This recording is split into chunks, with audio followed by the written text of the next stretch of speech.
il reste à patienter et en invoquant et en demandant surtout pardon à Allah Azza wa Jal et en cherchant ces situations, les solutions. Parce que malgré l'histoire de Ayyub alayhi salam, sa femme ne s'est pas dit oui, mon mari est malade, je vais juste prier Dieu. Mais en fait, non, elle, au contraire, elle cherchait aussi des solutions pour son mari. Hein. Elle cherchait des solutions, si elle trouvait un médecin, elle l'amenait, etc., pour pouvoir aider son mari. Mais c'est pas parce que c'est un prophète, donc il devait rester juste là, comme ça, attendre que Dieu fasse tout. Non, mais la femme aussi euh, aidait beaucoup à rechercher la guérison de son mari. Donc, du coup, dans son histoire, là, quand Ayyub alayhi salam a entendu que sa femme a coupé ses cheveux pour les vendre, pour pouvoir lui acheter à manger, ça l'a touché, il a commencé à invoquer Allah Azza wa Jal, et quand il a entendu que sa propre famille était en train de médire sur lui, là, il s'est dit, non, mais qu'est-ce qui se passe? J'ai besoin de soutien psychologique, mental, physique de la part de ma famille. Et là, aujourd'hui, j'entends mes frères, mes propres frères, qui sont en train de médire sur moi. Et là, c'est là où il s'est adressé à Allah Azza wa Jal en lui disant, وأيوب إذ نادى ربه أني مسني الضر وأنت أرحم الراحمين. Ya Allah, il m'est arrivé un mal, je suis malade, j'ai des problèmes. Il m'est arrivé ce problème-là. وأنت أرحم الراحمين. Et ya Allah, c'est toi qui peux m'aider, c'est toi qui peux m'enlever ça, et c'est toi qui es miséricordieux. Donc c'est toi qui peux m'enlever ce problème-là. C'est toi qui peux me soutenir. C'est toi qui peux faire en sorte que je me sens bien. C'est toi qui peux faire en sorte que ma vie aille bien. C'est toi qui peux faire en sorte que tous mes problèmes s'enlèvent. Personne ne peut m'aider à ce niveau-là, sauf toi. Là, c'est un degré de désespoir pour certains que personne ne peut t'aider. Mais tant que tu as confiance en Allah Azza wa Jal, tant que tu sais que Allah est avec toi, tant que tu connais At-Tawakkul, mais At-Tawakkul, ça veut dire le fait de s'en remettre à Allah Azza wa Jal, mais sache que le Tawakkul va marcher si toi tu fais les efforts. Tu fais les invocations nécessaires, tu vas avoir les rakis, tu vas avoir les médecins, mais il ne faut pas se laisser en se disant « Ouais, j'ai tout fait, rien ne marche, je préfère abandonner. » Non, tu n'as pas le droit d'abandonner. Tant que tu es vivant, tu n'as pas le droit d'abandonner. Il faut que ça soit la mort qui t'empêche de chercher la solution. Donc du coup, lui, il est resté, il ne pouvait pas bouger, mais la femme était là, elle porter son mari pour l'amener faire ses besoins même. Et quand il a dit à Allah, Anni masani dhurr wa anta arhamur rahimin, là, je suis arrivé à un niveau auquel ma femme a fait un acte qui m'a touché. Mes frères ont fait quelque chose qui m'a touché. Donc, ya Allah, enlève-moi ces problèmes. Parce qu'il n'y a que toi qui peux m'enlever ce problème. Et avoir confiance en Allah Azza wa Jal. Et se dire que cette invocation sera exaucée. Mais comment Allah va exaucer cette invocation? Est-ce que c'est Allah qui va descendre t'enlever ton problème? Non. Allah, pourquoi il a créé des êtres humains entre nous? Enfin, pourquoi il a créé des médecins? Pourquoi il a créé tous les radiologies? Pourquoi il a créé des rakis? Pourquoi il a créé... C'est parce qu'en fait, il faut que toi, pendant que tu invoques, tu ne restes pas bras croisés pour qu'Allah vienne t'enlever ton problème. Mais il faut que tu saches que tu invoques Allah et tu cherches des solutions terrestres. Tu ne sais pas qui. Allah peut-être va te croiser le chemin de quelqu'un qui va changer ta vie. Peut-être Allah va croiser ton chemin avec quelqu'un auquel ton état mental va changer. Donc c'est pour ça qu'une fois que tu sens que tout le monde t'a abandonné, ta maladie va jamais partir, les douleurs que tu sens vont jamais partir, à partir de ce moment-là, il faut savoir que c'est de là auquel tu dois encore plus invoquer Allah et aller de l'avant parce que ton problème va partir. Il n'y a pas longtemps, hier, bon, ceux qui vont regarder la vidéo dans un mois, ils vont se dire, mais la vidéo est faite. Bon, hier, il y a une personne qui m'a envoyé un message. C'est une personne qui me fait beaucoup de bien aussi parce que quand je parle avec elle, en fait, elle me donne. Des fois, elle me dit, est-ce que je suis ton psy ou c'est quoi? Parce que des fois, en voulant garder, enfin, parler avec et la soutenir et être là pour que Allah lui enlève aussi son mal. Hein. Donc, elle m'a envoyé un message en me disant, j'ai fait un rêve. Et ce rêve-là, je n'ai pas compris. Est-ce que tu peux m'éclaircir sur ce rêve? Comme j'ai expliqué à des gens, ça veut dire que je traduis les rêves par la permission d'Allah Azza wa Jal. Et c'est un long chemin, le fait de traduire les rêves, ça ne vient pas comme ça, du jour au lendemain. Mais c'est beaucoup de recherche, beaucoup d'apprentissage, etc., etc. Donc, elle m'a envoyé un message, elle m'a dit, j'ai vu dans un rêve auquel je marchais. J'étais en train de marcher et je ne sais pas d'où je venais et je ne sais pas où j'allais. Je ne sais pas où on va, mais comme dit l'autre, on y va quand même. Mais elle a dit, je me suis vu en train de marcher, j'allais quelque part, mais je ne sais pas d'où je venais et je ne sais pas où j'allais. Mais je marchais comme ça. Ouais.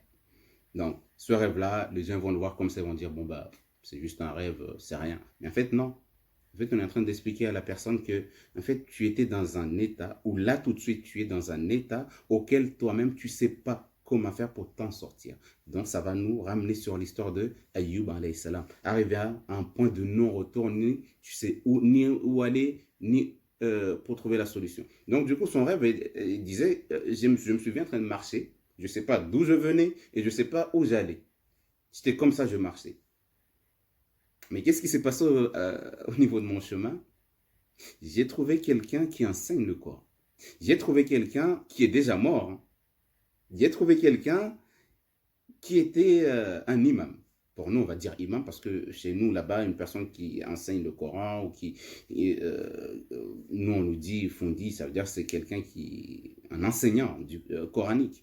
Il a dit, dans mon chemin, j'ai trouvé cette personne-là, comme ça. Et il m'a dit, viens avec moi, je vais te présenter ma famille, etc., etc. Et quand il l'a amené, il a trouvé que, voilà, il lui a présenté la famille. Mais rien que ce rêve-là, en fait, il explique beaucoup de choses. En fait, ça, c'est arrivé à un moment, en fait, on ne sait pas si on va mourir ou si on va vivre. Ça veut dire que, vu que la personne vient de la mort, ça veut dire que pour elle, ça veut dire qu'elle est arrivée à un niveau auquel elle se pense peut-être que peut-être la mort est mieux. Mais dans tout ça, c'est que tu as rencontré quelqu'un que peut-être à partir de cette personne religieuse, ta vie peut basculer. Ok? Et c'est pas où elle allait. Mais là, maintenant que tu as rencontré cette personne religieuse, ça veut dire que ta vie peut changer. Mais ta vie peut changer de quelle manière? Ça veut dire que cette personne-là doit te faire changer les idées qu'il y a dans ta tête. Négatif en positif, désespoir en espoir. Donc c'est pour ça cette personne-là. Ça ne veut pas dire que c'est la personne qui l'a vu un rêve. En fait, on lui a juste montré une personne qu'elle connaissait qui enseignait le Coran. Mais ça veut dire que dans sa vie actuelle, peut-être, elle a rencontré quelqu'un qui est en train de la guider dans la façon dont elle doit reprendre confiance et avancer dans sa vie. Okay? Donc, ça explique exactement l'histoire de Ayyub, alayhi salam. Que, arrivé à un moment, en fait, tu as un point auquel tu ne sais plus où tu vas, ni tu ne sais pas ce qui va se passer. Et là, tu dois t'adresser à Allah. Mais elle, la personne là, pour pouvoir s'adresser comme Ayyub alayhi salam, elle a besoin d'une personne qui comprend les choses, qui peut l'aider, qui peut l'accompagner, qui peut être là, qui peut lui parler, qui peut l'encourager, qui peut lui donner des bonnes idées. Ça veut dire que c'est pour ça que Ayyub alayhi salam, il avait Allah directement. Et elle, son rêve, en fait, ça explique en fait que toi, tu dois faire la même chose que Ayyub, mais pour arriver à ce niveau-là, tu as besoin d'une personne comme celui-là qui comprend les choses vis-à-vis d'Allah. Et à partir de là, tu dois poser toutes les questions qui te passent dans la tête. Parce que c'est Allah qui fait toutes choses. Allah, il te fait... Ben justement, elle m'avait envoyé une publication qui disait, tu sais que dans la vie c'est comme un puzzle. Ok? Tu es en train de jouer ou tu es en train de mettre le puzzle, toutes les pièces, tu les mets en place. Mais tu as besoin de toutes les pièces pour pouvoir faire ta vie. C'est sa publication qu'il m'avait envoyé. Avant de m'envoyer le rêve, il m'avait envoyé ça. J'ai regardé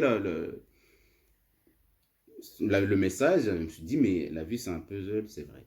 Mais ça a quoi à voir avec moi? Qu'est-ce qui se passe? Pourquoi il m'envoie ça?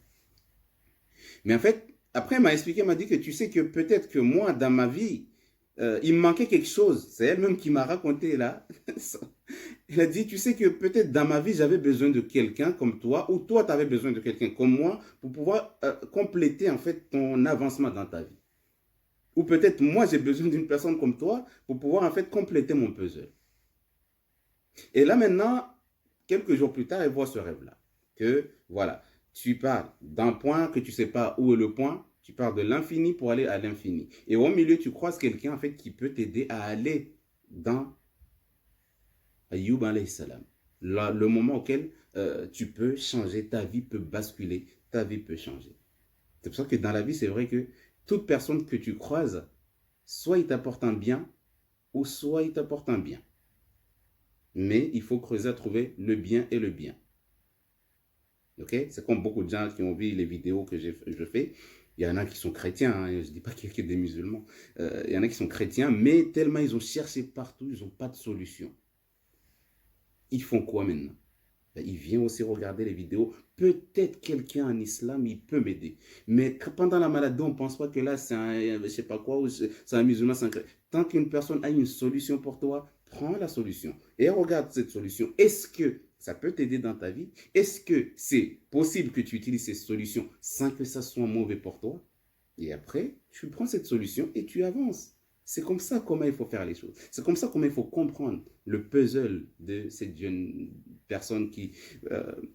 c'est là maintenant que je... C'est vrai que dans la vie, on n'arrête pas d'apprendre. Et de là, plus le rêve, en fait, ça m'a fait comprendre beaucoup de choses. Donc, une fois qu'Ayyub alayhi salam a atteint le niveau auquel il y a Allah, Anni masani ad-durri wa anta arhamur rahimin, il n'y a que toi qui peux m'aider. Personne ne peut m'aider. فاستجبنا له فكشفنا ما به من ضر وآتيناه أهله ومثلهم معهم رحمة من عندنا. Allah lui a dit, Allah a dit quoi dans le Coran? J'ai enlevé son mal. فاستجبنا له, j'ai répondu à son invocation, je lui ai enlevé son mal, parce que répondre à une invocation, enlever le mal, lui donner sa famille, lui redonner ses richesses, etc. Tout ça, c'est des bienfaits. Tout ça, c'est compté. Parce que le fait qu'une invocation est exaucée, alhamdulillah, parce que tu ne t'attendais pas à ce qu'il soit exaucé. Donc, fastajabna lahu, j'ai répondu à son invocation.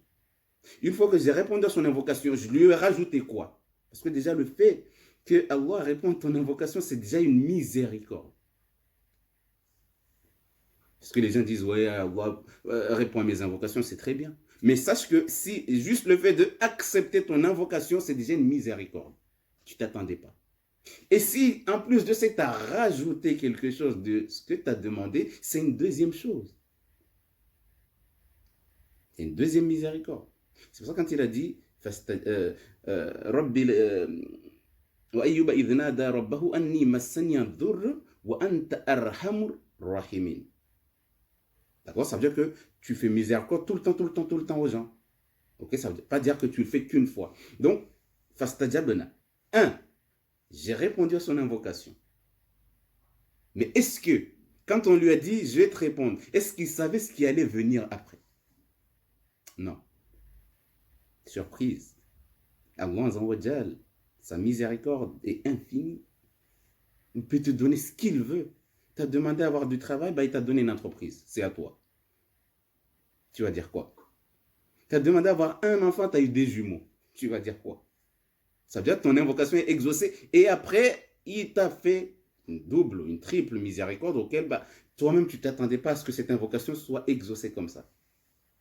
Ça va me retourner toujours en arrière. Quand je commençais à apprendre, j'ai trouvé un enseignant coranique qui était excellent dans ses enseignements. Quand il expliquait, c'est Masha'Allah. J'étais en train d'écouter un jour, j'entendais parler, j'étais là, j'écoutais, je dis, mais comment cette personne-là, il fait pour... Je sais qu'il a appris, mais avoir une telle éloquence, quand tu écoutes la façon de parler, t'as envie de... Tu comprends tout. Parce qu'en fait, il prend plusieurs exemples qui font qu'en fait, à la fin, tu comprends. J'ai dit une invocation en disant, Ya Allah, j'aimerais bien en explication et en religion dépasser cette personne-là. Parce que la façon dont il explique, ça me plaît, mais j'ai envie de le dépasser. J'étais jeune.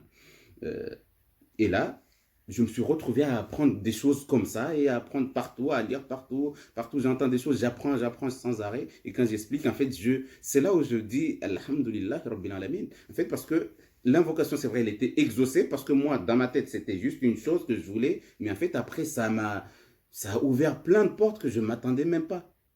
Soigner, etc., psychothérapie, suivre les gens, etc. Tout ça, je ne m'attendais pas. Moi, j'avais demandé une chose. Il a accepté, mais par la suite, en fait, il m'a élargit le savoir et le suivi des gens. Donc, c'est de là auquel je dis, c'est vrai, la vie, on n'arrête pas d'apprendre. Donc, quand le prophète Ayyub alayhi salam a demandé à Allah, Allah lui a dit, Fastajabna lahu, on l'a répondu premièrement. Fakashafna, on lui a enlevé, ma bihi min dur, tout ce qu'il avait comme problème, la peau qui sentait mauvais, qui était pourri en lui, on lui a fait miséricorde. On lui a donné quoi? Sa famille. Il y a certains savants qui disent que sa famille, ça veut dire qu'on lui a carrément fait vivre ses enfants. Et sa famille, son argent, sa richesse, ses récoltes, tout est redevenu comme avant et mieux encore. Il y en a d'autres qui disent qu'il a eu encore les 14 enfants qui étaient pareils que ceux qui sont morts. Du coup, Allah, on lui a donné par la suite sa famille qui est redevenue, ses amis sont revenus, ses frères sont revenus, sa famille est revenue, ses enfants sont revenus.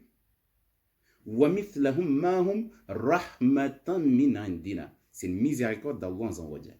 Donc le fait juste de te faire croiser une personne qui est attachée à Allah, c'est une miséricorde que jamais tu peux remercier Allah. Du coup, tu dois prendre le maximum de science si tu arrives à trouver une personne comme ça. Note tout ce qu'il dit. Parce qu'un jour ou l'autre, peut-être il ne sera pas là. Ça sera toi qui dois aider les autres. Et donc, du coup, Allah lui a tout redonné. À cause de quoi? De sa patience. Malgré ça, il cherchait des solutions. Ce n'est pas les gens qui sont assis comme ça. Ils lisent le Coran, ils voient toujours qu'ils sont mal et ils commencent à s'enlacer du Coran parce que le Coran, il ne fait rien. J'ai écouté les ruqyas, j'ai écouté le Coran, mais ça ne marche pas. Tu vois? Mais si tu es quelqu'un d'autre qui lit sur toi, peut-être qu'il va t'aider. Tu vas voir comment il lit. Donc, du coup, au lieu que les gens perdent confiance au Coran, laissez, ne vous soignez pas vous-même, s'il vous plaît. Si vous voyez que vous êtes soigné, mais ça ne marche pas, arrêtez tout. Allez chercher un professionnel pour vous soigner. Soit à l'hôpital, c'est mieux d'abord aller à l'hôpital avant de venir chercher les rakis. Ok? Donc, il y a tout ça. Donc, une fois qu'Allah lui a tout donné, à la fin, il avait fait un vœu en disant à Allah, en disant à sa femme, quand je serai guéri, je te donnerai combien? 100 coups de bâton ou de quelque chose qui va faire très mal. Mais quand il a vu tout ce que la femme a fait, et Allah lui a répondu en disant,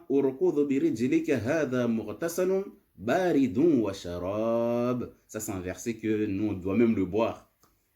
On doit le lire dans l'eau, se baigner avec pour nous enlever tous nos soucis, nos problèmes, parce que c'est un verset qui a sauvé un prophète, carrément. Donc du coup, nous, ça sera encore miséricorde.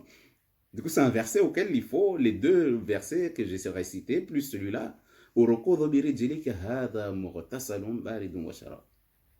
lui a dit, ta délivrance a commencé. Tape, frappe ton pied par terre. Et voici qu'il y a de l'eau qui jaillissait. Il y a de l'eau qui remontait de ses pieds. Allah lui a dit,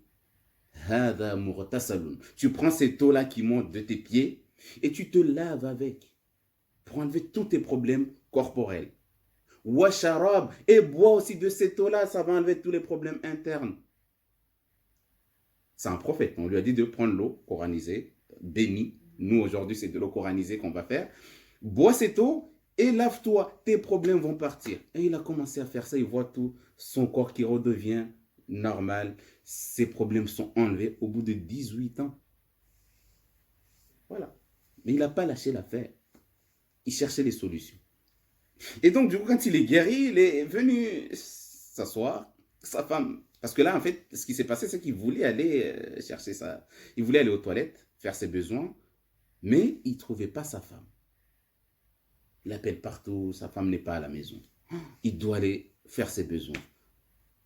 Et du coup, il a fait quoi? Il a attendu, il a commencé à s'inquiéter. Ma famille m'a lâché. Si elle aussi me lâche, qu'est-ce que je vais devenir? Et c'est de là, il a fait l'invocation. Et Allah, c'est pour ça que le moment auquel tu désespères de ton problème, Allah, il sera avec toi. C'est le moment auquel tu penses que tu n'auras plus de solution, tu préfères la mort, alors c'est à ce moment-là que tu dois doubler de patience, parce que ton problème va s'enlever. Lui, c'est un prophète. Hein. Regardez la façon dont il a été éprouvé plus dur que tous les autres prophètes. Chaque prophète a son épreuve lourde pour lui. Mais lui, il était arrivé à un niveau auquel, très dur. Donc, du coup, c'est de là auquel Allah lui a dit frappe ton pied par terre et voici de l'eau qui jaillit. Tu prends cette eau-là et tu te laves avec cette eau et tu bois. Et Allah va t'enlever tout. Tous tes problèmes vont partir. Et là, il est devenu un jeune homme. Vraiment, soit sa peau est redevenue bien, il était beau, il était vraiment tellement bien habillé que... Et après, Allah lui a donné tellement de richesses, de l'or, de l'argent, de tous les côtés. Tous les blocages sont partis. À cause de quoi? De l'eau bénie, coranisée que nous on fait aujourd'hui. Mais il faut juste avoir la croyance et la confiance en Allah Azawajal. Et donc après, à partir de là, sa femme vient maintenant pour chercher son mari. Il ne voit pas son mari. Il est passé où? Peut-être qu'il y a un chien qui l'a mangé, vu qu'il ne pouvait pas bouger du lit. Et il était pourri. Donc du coup, il y a un loup, un animal qui l'a mangé. Tout ça, c'est des hadiths du prophète sallam. Mais il est passé où? Peut-être qu'il y a des voleurs qui sont venus, ils l'ont volé. Et après, tout, on voit un jeune homme tout beau et tout, parce que là, il avait déjà vieilli, sa femme, elle avait les cheveux blancs, etc. Euh, donc, il dit à ce jeune homme-là, t'as pas vu un prophète qui est éprouvé par une maladie? Et là, Ayoub, alayhi salam, il a dit, mais il répond pas. Il dit, et toi, jeune homme, t'as pas vu un prophète de Dieu qui est éprouvé par une maladie lourde? Il te ressemble en tout cas. La femme dit à Ayoub, à ce jeune homme, et en plus, il te ressemble. Quand il était jeune, tu le ressembles. Et après, Ayoub dit à sa femme que c'est moi, Ayoub, alayhi salam. Elle dit non, non, non, non, non. Moi, je cherche vraiment quelqu'un. Arrête de te moquer de moi. Je cherche un prophète de Dieu qui est éprouvé par une maladie. Il est pourri, tout son corps est pourri. Tu me dis que c'est toi? Il dit non, non, non, c'est moi. Et après, il dit je te jure devant Dieu. C'est une fois que Ayoub, alayhi salam, a juré devant Dieu que sa femme a dit ah, c'est toi, mais qu'est-ce qui s'est passé? Qui t'a guéri? Direct. C'est la question qu'elle a posée. Qui t'a guéri? Parce qu'on sait qu'on est humain. Donc, ça veut dire que la personne qui peut nous guérir, c'est qui? C'est un médecin, c'est un raki, c'est quelqu'un qui fait les médecines. Donc, du coup, il lui a posé la question, qui t'a guéri? Et elle a dit, c'est pas qui m'a guéri. Celui qui m'a guéri, c'est Allah.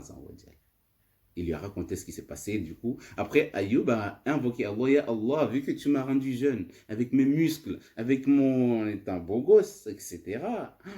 Ya Allah, fait aussi que ma femme redevienne jeune comme moi pour qu'on puisse rattraper tous les 18 ans perdus là-bas.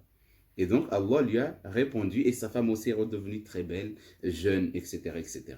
Ça, c'est une histoire vraie. Vous pouvez lire la biographie de Ayoub alayhi salam. Et après, mais Ayoub avait fait un vœu. C'est là d'où vient le vœu auquel il avait dit, si je guéris, j'ai tapé ma femme avec 70 coups de bâton. Ah, maintenant que tu vois tout ce que ta femme a fait, mais tout ça c'est pour qu'on réfléchisse. Il y a des gens qui vont entendre ça, ils vont dire, ah oui, Allah dit qu'il faut taper les femmes, etc. Non, on ne va pas dans ce sens-là. Écoutez juste ce qui s'est passé. Ayoub alayhi salam, quand il a fait le vœu de taper avec des coups à sa femme, c'est un vœu. Si je suis guéri, c'est ce que je vais faire. Il y a beaucoup de gens qui font ça. Si j'ai mon examen, je vais organiser un pique-nique. Si j'ai mon examen, je vais donner de l'argent à la mosquée. Chacun fait son vœu comme il veut. Et c'est très dangereux de faire un vœu et de ne pas l'accomplir. Tu dois accomplir ton vœu. Quand tu fais un vœu, tu dois l'accomplir. Ouais. Tu dis, si j'ai mon permis, je vais amener de l'argent à la mosquée. Ah bah, tu amènes l'argent à la mosquée. Tu amènes l'argent à la mosquée. Parce que si tu ne fais pas ça, ton fils doit le faire. Si tu dis que si j'ai mon bac, je vais faire 2 jours de jeûne, si tu ne les fais pas, ton fils, s'il a entendu ça, ou ton enfant a entendu ça, c'est lui qui va le faire à ta place. S'il ne le fait pas, là où tu seras très durement éprouvé dans ta tombe. Donc, faites très attention aux vœux que vous faites. Faites des vœux auxquels vous pouvez les réaliser. Parce que sinon, si vous ne le faites pas, d'autres personnes vont être obligées de payer ça pour vous. Donc, Ayoub, il a dit, moi, si je suis guéri, je vais frapper lourdement avec des coups à ma femme.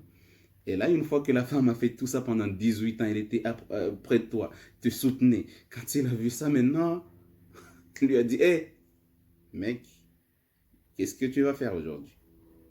Ta femme est là. Tu as fait un vœu. Maintenant, tu es guéri. Qu'est-ce que tu vas faire?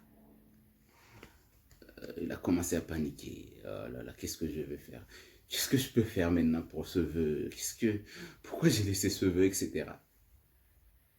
Allah lui a dit, et fais très attention, cette femme-là était très patiente et endurante. Donc fais très attention à ce que tu vas faire. Ah, qu'est-ce que je peux faire? Comment ça? Mais pourquoi Ayoub avait laissé ce vœu alors? C'est parce qu'en fait, Ayoub, pendant qu'il était très malade, sa femme en panique et ne savait plus quoi faire. Elle a trouvé un médecin. Et ce médecin, c'était qui? Ce médecin, c'était Iblis, la'anatullah alayh. Quand il a vu une personne éprouvée, perdue, il ne sait plus quoi faire. En fait, il s'est déguisé en médecin.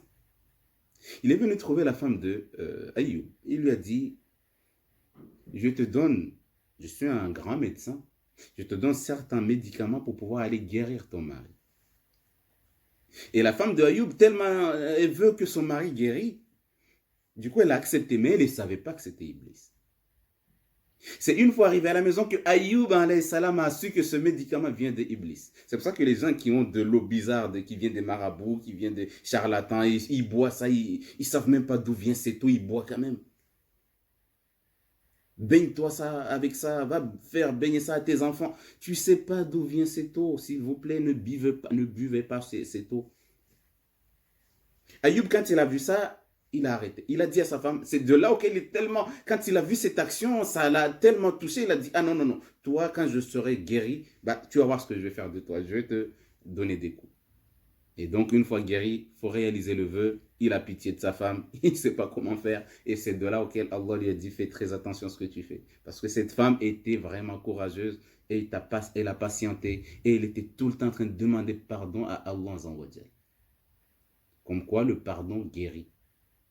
Et Allah a dit quoi? A dit à Ayoub, bon, vu qu'il faut que tu réalises ton vœu, ton serment, ce que tu avais fait, donc du coup, ce que tu vas faire, c'est que tu vas prendre des brindilles, en fait, des petits, voilà, de la paille, des petits trucs, et tu vas compter jusqu'à, tu vas en prendre 100, vu que tu avais juré pour taper 100 coups, tu vas prendre des petits brindilles de gazon ou de paille, en fait, tu vas prendre 100, et tu vas venir devant elle avec l'intention d'enlever ce que tu avais fait comme serment et tu vas lui taper avec ces petits trucs brindilles. Ça veut dire que ça sera juste une caresse. Et là, tu seras compté comme si ton vœu a été exaucé, enlevé. Et donc, il a fait ça. C'est pour expliquer en fait qu'Allah est tellement miséricordieux qu'il interdit les gens de battre leurs femmes. Regardez, même un vœu pour taper sa femme, pourtant un vœu, tu dois l'accomplir, mais Allah par miséricorde et expliquer aux gens qu'on ne frappe pas une femme. Même s'il y a d'autres versets là-bas auxquels les gens disent que les gens disent que le Coran dit qu'il faut frapper, frappez-les. Non, mais en fait, ils n'ont pas compris ce que Allah voulait expliquer là. Regardez ce deuxième verset, pourquoi les gens ne l'utilisent pas? Lui, c'est un vœu qui était obligatoire à réaliser et il lui a dit de prendre du gazon sans brindille et de taper comme ça sa femme.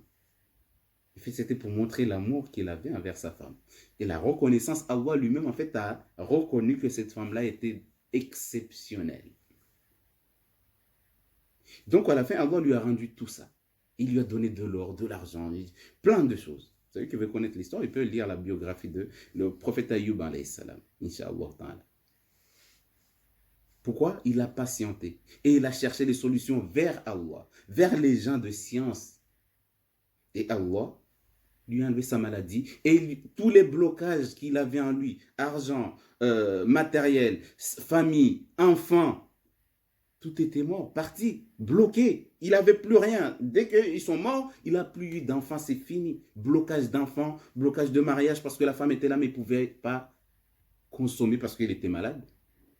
Pendant 18 ans de blocage de tous les niveaux. Aujourd'hui, on dit, ouais, je suis bloqué, je ne trouve pas de travail. Ok, mais lui, il est bloqué combien? 18 ans.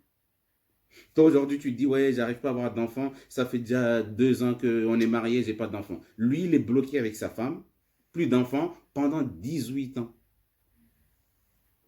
Là, tu dis, ah, j'ai du mal à coucher avec ma femme ou à coucher avec mon mari. À chaque fois qu'on veut coucher ensemble, j'ai un problème, j'ai des douleurs, j'ai ceci. Lui, pendant 18 ans, il a eu tous les blocages qu'aujourd'hui, nous, on les vit petit à petit.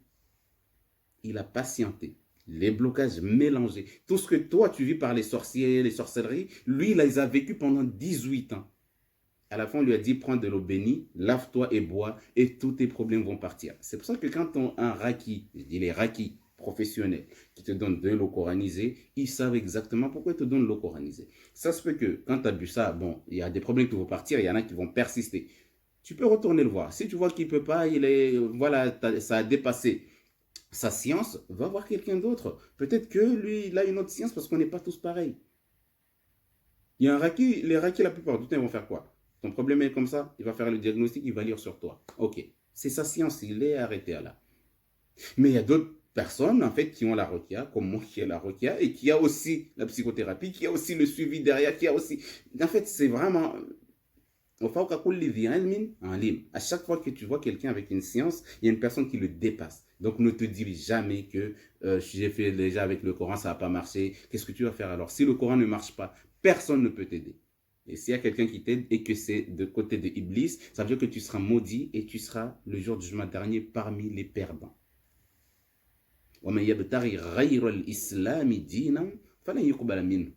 Celui qui cherche sa solution ou une religion autre que l'islam ne sera pas accepté le jour du jugement dernier. Ne sera pas accepté dans ses œuvres. Et il sera parmi les perdants le jour du jugement dernier.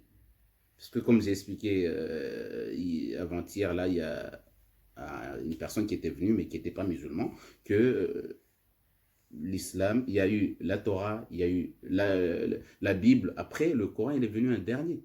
Mais c'est juste que la Bible, ils ont changé beaucoup de mots et beaucoup de versets dedans. Ils ont mis des trucs à eux. Alors que le Coran, il faut le lire. Qu'on soit chrétien, qu'on soit juif, qu'on soit musulman, on doit lire tous ces 3 livres pour mieux être calé mentalement. Imaginez-moi si je n'avais pas lu la Bible en disant que je suis que musulman. Je tombe sur un chrétien qui vient me poser des questions sur sa religion. Qu'est-ce que j'allais dire? Imaginez que j'avais... Donc, c'est de là auquel il faut apprendre tous ces livres-là. Comme ça, tu as des arguments et tu sais comment parler aux autres. Donc, du coup, moi, un chrétien qui vient me voir, je vais lui expliquer les choses et je vais lui expliquer ce que fait le Coran. Et après, je vais lire le Coran sur elle. Il faut que la personne déjà sache ce que je vais faire. Et une fois qu'il sait, voilà, on va y aller. L'autre, tu l'as amené avec sa croix. Ok. C'est sa croyance. Tu veux que je lui fasse quoi? Je vais lui expliquer la religion, sa religion, ma religion, ma vision de la religion, plus la religion. Mais garde ta croix, je suis là que pour te soigner. Après, c'est toi qui vois. Il est venu pour chercher de l'aide, pour avoir une solution dans sa vie. Après, le reste, mais je lui explique. Après, c'est à la personne de voir. Qu'est-ce qu'il va faire?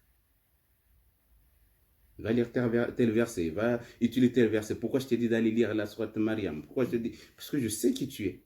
Et je sais ce que tu aimerais savoir. Donc, prends ça et va.